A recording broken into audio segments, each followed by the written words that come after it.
Hello friends, I am Shouvik. आप सभी का स्वागत है मेरी इस यूट्यूब चैनल पर और गुड मॉर्निंग। ये इस वीडियो का पार्ट 2 है। अगर पार्ट 1 आप लोगों ने नहीं देखा तो नीचे लिंक मैं दे दूंगा और आई बटन पे चेक कर सकते हो। तो ये यहाँ पे इस ट्रेन की 5 मिनट का एक हॉल्ट है और आधा घंटे पहले ये अराइव हुआ है। तो अभी वक्त है और रात के टाइम थे तो कुछ ज़्यादा कुछ कवर नहीं कर पाया। इससे पहले जो 2 हॉल्ट थे मैंने पार्ट 1 में बताया था, मैं उसे आगे कवर नहीं कर पाऊँगा रात के बजे आने के दौरान। तो अभी सुबह इसकी आखिरी हॉल्ट है और इसके बाद हाई स्पीड स्किपिंग देखने को मिलेगा, तो मैं उसको कवर करने की कोशिश करूँगा। और एक चीज़ आप लोगों को जो स्क्रीन पर अभी आ रही है, ये इस ट्रेन की कोच की नंबर है। इस नंबर का मतलब क्या है आप लोग नीचे कमेंट्स में ज़रूर बताइए। और अभी क्या है 130 किलोमीटर की रफ्तार से चल रही है, लेकिन कल रात को जब से हावड़ा न्यू दिल्ली राजधानी इसको ओवरटेक किया था उसके बाद ही इसको सिग्नल मिल गया था। लेकिन 70 के आसपास काफ़ी देर तक चला रहा था। सब तो अपने मोबाइल पे देख रहा था कि हावड़ा न्यू दिल्ली बहुत ही नज़दीक है, इसी वजह से इसका स्पीड उतनी तरह नहीं खींच पा रही थी। 100 के आसपास जब भी जा रही थी तो अब दूसरा सिग्नल आ जाता, तो दूसरे सिग्नल में या फिर येलो या फिर डबल येलो मिल रहे थे।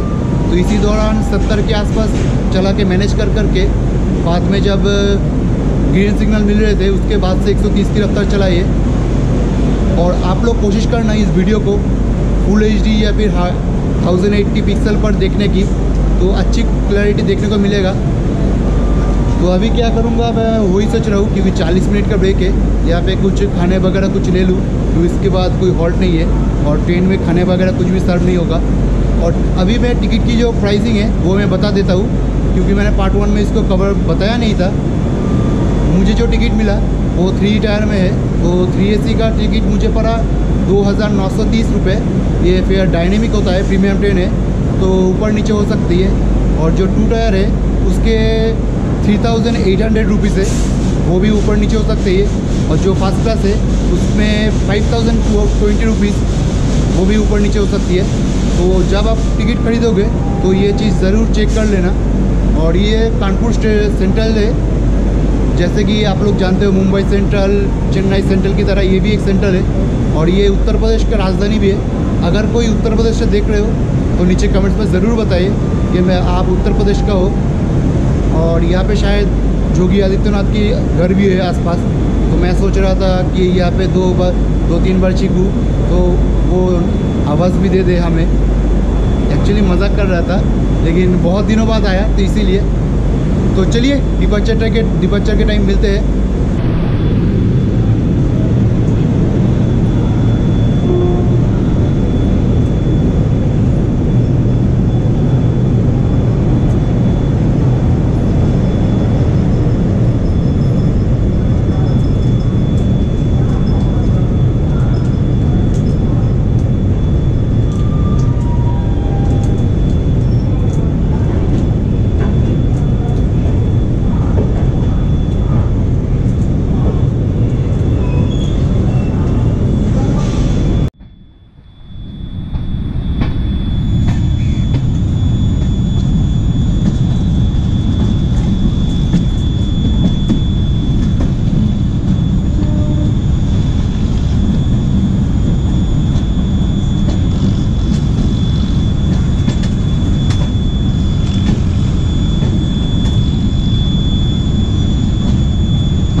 अभी हमारा यहाँ पे एक टेक्निकल हॉल्ट इशू किया गया है। वजह यही है कि इसके साथ जो अभी पिछले रेस आप लोगों ने देखा, Gorakhpur Lokmanya Tilak terminal express special train था, तो उसके साथ इसका रेस चल रहे थे उस ट्रैक पे। तो अभी उस ट्रैक को खाली करने के लिए उसको फर्स्ट प्रायोरिटी दिया गया कि उसको क्रॉसिंग दे गए। उसके बाद हमारे ट्रेन को अभी यहाँ से वापस से सिग्नल मिला। तो हमारे ट्रेन के तो 130 की रफ्तार है। अभी देखते हैं कैसे लेते हैं, फिर भी कल रात की जैसा नहीं हो जाए कि हावड़ा एसी स्पेशल जो राजधानी था उसके आगे भेजने के बाद हमें छोड़ा तो सिग्नल की हालत तो ख़राब हो गई। और दूसरी तरफ भी कोई एक ट्रेन जा रही है, कोई एक स्पेशल ट्रेन है।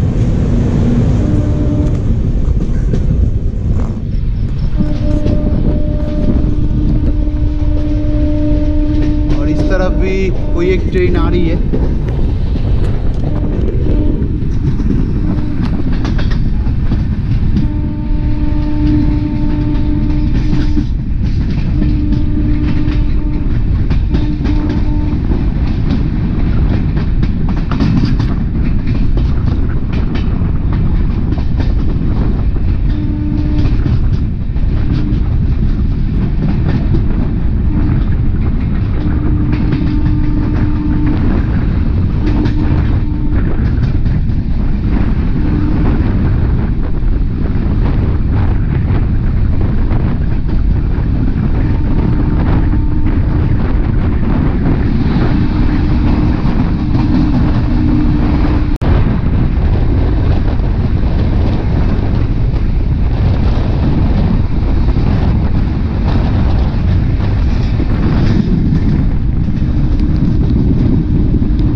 ये है ईस्टर्न डेडिकेटेड फ्रेट कॉरिडोर।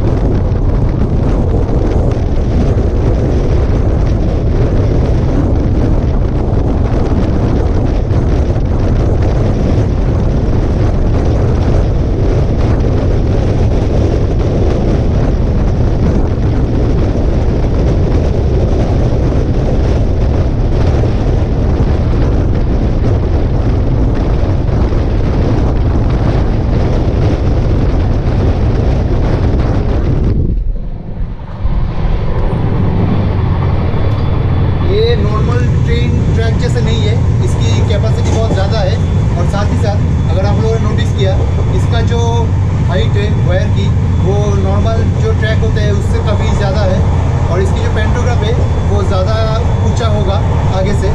तो ये थी डेडिकेटेड फ्रेट कॉरिडोर। चलिए मिलते हैं अगले स्किपिंग की तरफ।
ये चीज़ आप लोगों ने यमुना एक्सप्रेसवे पे नोटिस किया होगा, वहाँ पे तो देखने को मिलता है स्मोक।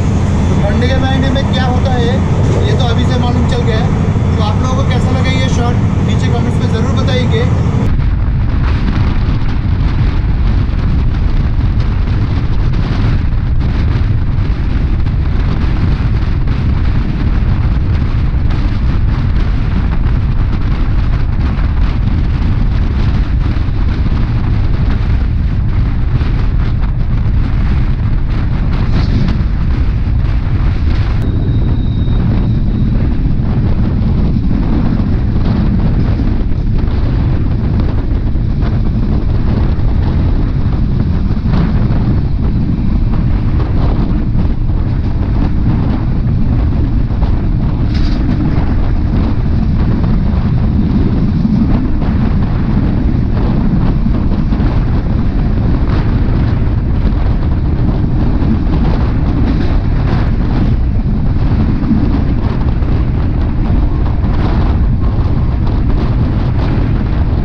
वीडियो को मैं इसी जगह पे एंड कर रहा हूँ और आप लोगों को न्यू दिल्ली स्टेशन दिखाने जैसे नहीं है। फ़िलहाल मेरी जो ट्रेन है मैं उस तरफ था, तो मैं उसको ओवरब्रिज के थ्रू इधर आ चुका हूँ। बहुत सारे लोग वहाँ पे इकट्ठा हुआ है और कूली तो बहुत है, किसी ने मास्क भी नहीं पहना हुआ है, जबकि दिल्ली में न जाने कितने सारे कोविड-19 के केस हो चुका है अभी। फिर भी मुझे डर लगा, मैं जल्दी से जल्दी वहाँ से निकल के इस तरफ आके वीडियो को क्लोज़ कर रहा हूँ। तो अच्छा एक्सपीरियंस था, लेकिन ट्रेन बहुत ही घटिया सा था क्योंकि इसका जो टाइम टेबल था बहुत ही अलग तरह का। हर जगह पे 30 मिनट्स बिफोर अराइवल हो रही है, लेकिन फिर भी ट्रेन बीच में 20-30 बार तो रुक चुका है बहुत सारे जगह पे। कोई टेक्निकल फॉल्ट भी नहीं है, अचानक से रुक गए, हो सकता है सिग्नल प्रॉब्लम था, ऐसा कुछ भी। लेकिन उसके बावजूद फिर भी ट्रेन 30 मिनट्स बिफोर अराइवल हुआ है। तो कैसे हुआ और किस तरह का टाइम टेबल है मुझे मालूम नहीं है। तो ये था, एक नया एक्सपीरियंस था और इतना सारा स्टेट घूम के आया हूँ, जबकि मैं खुद वेस्ट बंगाल से हूँ। लेकिन मैं उड़ीसा से टिकट नहीं मिला, इसीलिए उड़ीसा से उड़ीसा गया, उसके बाद उड़ीसा से वेस्ट बंगाल से झारखंड, बिहार, उत्तर प्रदेश, फिर दिल्ली। इतना घूमने का कोई मतलब नहीं होता है। फिर भी चलिए, वीडियो अगर अच्छा लगे तो लाइक कर दीजिएगा और कमेंट्स में कुछ भी जानकारी या फिर सजेशन हो तो नीचे लिखिएगा। मिलते हैं नेक्स्ट वीडियो में, तब तक के लिए अच्छा रहिए।